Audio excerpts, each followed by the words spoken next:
que la ventilation en matière résidentielle, c'est un petit peu le parent pauvre de la réglementation dans le génie climatique, où la qualité d'air n'a jamais été vraiment au devant des préoccupations des réglementations, qui sont essentiellement focalisées sur l'énergie. Et or, le moins on ventile, le moins on consomme d'énergie, à la fois pour faire tourner les ventilateurs et aussi par rapport au renouvellement d'air.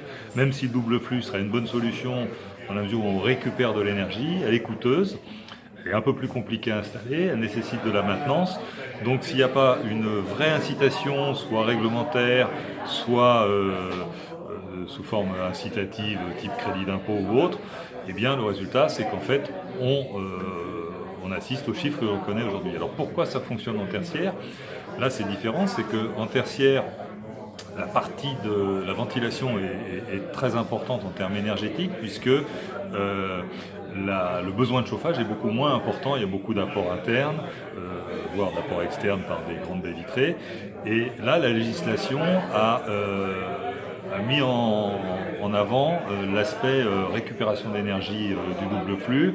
Et puis il y a aussi une préoccupation sur la qualité d'air intérieur des maîtres d'ouvrage, qui est peut-être moins réglementaire, mais qui est plus par rapport aux salariés, au syndrome du bâtiment malsain, des choses comme ça, qui font que voilà, on n'a pas du tout la même évolution dans l'un que l'autre.